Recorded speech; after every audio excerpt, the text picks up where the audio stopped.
বাংলার প্রত্যন্ত অঞ্চলের এক পুরনো নদীর সেতু, যেখানে রাত হলে গাড়ি ধীরে চলে, মানুষ কথা বলা বন্ধ করে, কারণ ওখানে নাকি দেখা যায় একটা ছোট মেয়ে, মুখ নেই, কান্না নেই, শুধুই দাঁড়িয়ে থাকে সেতুর নিচে চুপচাপ।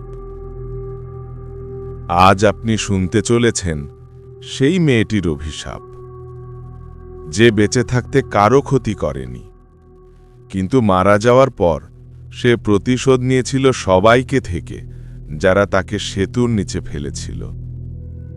গল্প শুরু হয় 3 বন্ধু, রুদ্র, ইমন আর জয় নিয়ে। তারা শহর থেকে গ্রামে এসেছে ব্লগ শুট করতে। গ্রামবাসীরা অদ্ভুত ভয় পায়, কারো মুখে একটাই সতর্ক বার্তা: রাতে সেতু পার হইও না, মেয়েটা ডাক দেয়। বন্ধুরা হাসে, তাদের বিশ্বাসই হয় না। কিন্তু রাত 10টায় শুটিং শেষ করে যখন তারা সেতু দিয়ে ফিরছিল, জয়ের ক্যামেরায় প্রথম অদ্ভুত শব্দ ধরা পড়ে।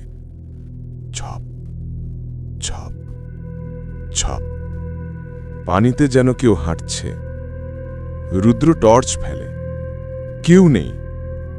হঠাৎ টুক টুক টুক, সেতুর লোহার রেলিংয়ে হাত মারার শব্দ। ইমন ঘাবড়ে যায়, কিন্তু জয় নিচে তাকাতেই দেখে একটা মেয়ের সাদা জামার অংশ নদীর অন্ধকারে মিলিয়ে যাচ্ছে। পরের দিন তারা সেতুর নিচে অনুসন্ধান করে। গ্রামের একজন বয়স্ক লোক এসে থেমে যায়, মুখ মলিন। সে বলে, তোমরা কি সত্যি দেখেছ? সেতুর নিচে কেউ নেই, শুধু তার আত্মা আছে। লোকটি তাদের পুরো ঘটনা জানায়। মেয়েটির নাম ছিল শৈলা, 6 বছর বয়স। এক বিকেলে নদীতে মাছ ধরতে গিয়ে নিখোঁজ হয়। 10 দিন পর তার দেহ ভেসে ওঠে সেতুর ঠিক নিচে। লোকটি বলে, ওকে হত্যা করা হয়েছিল, আর যারা করেছিল ওদের সবাই নাকি এক এক করে সেতুর আশেপাশে মরে গেছে। ইমন ভয় পেল, জয় বিশ্বাস করে না। সে সিদ্ধান্ত নেয় রাতে আবার সেতুতে যাবে। রাত 2টা, 3 বন্ধু সেতুর উপর দাঁড়িয়ে, ক্যামেরা অন, নদী নিস্তব্ধ। হঠাৎ জয় বলে, ওই দেখ, পানির উপর ছায়া নড়ছে।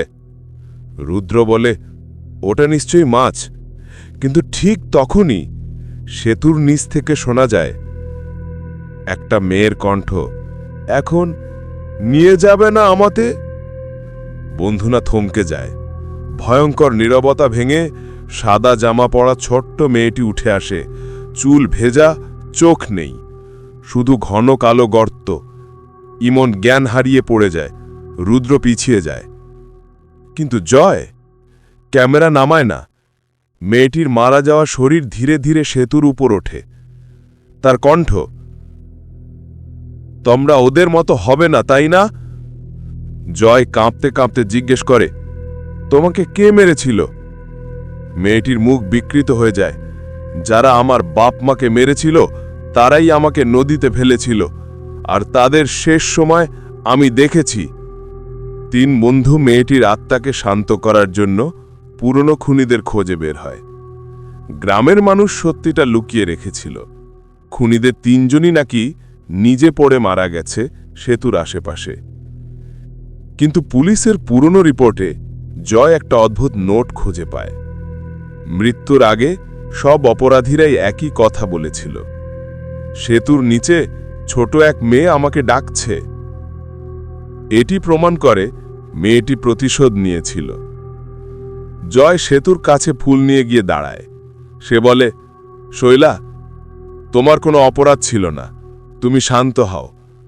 হঠাৎ সেতু কাঁপতে থাকে, নদীর জল ঘূর্ণি তৈরি করে। শৈলা ধীরে ধীরে উঠে আসে। ভয়ঙ্কর ছায়া। রুদ্র আর ইমন পিছিয়ে যায়। শৈলা জয়ের সামনে দাঁড়িয়ে শুধু বলে, আমাকে নিয়ে যাবে বাড়ি?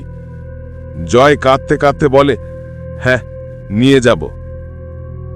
মেয়েটির ছায়া হঠাৎ হালকা হতে থাকে, কিন্তু তখন আরও একটি কণ্ঠ শোনা যায়, না, কেউ যাবে না। সেতুর নিচে দাঁড়িয়েছিল এক কালো লম্বা ছায়া, যে শৈলাকে হত্যার পর তার উপরও ভর করেছিল। এটাই ছিল টুইস্ট। মেয়েটি নিজে নয়, একটা দুষ্ট শক্তি তার উপর দিয়ে মানুষ হত্যা করছিল। জয় শৈলাকে বলে, তুমি নির্দোষ, তোমার কোনো দোষ ছিল না। মেয়েটি ধীরে ধীরে আলোতে মিলিয়ে যায়। ছায়াটা চিৎকার করতে করতে নদীতে পড়ে অদৃশ্য হয়। সেতুর উপর নেমে আসে নিস্তব্ধতা। কিন্তু শেষ দৃশ্যে জয় বাড়ি ফেরার সময় তার গাড়ির পেছনের কাঁচে জলের দাগ দেখা যায়, ছোট হাতের ছাপ। কেউ যাচাই করে দেখো, সেতুর নিচের মেয়েটি সত্যিই শান্তি পেয়েছিল, নাকি সে এখন নতুন কাউকে খুঁজছে তার সঙ্গে নিয়ে যাওয়ার জন্য।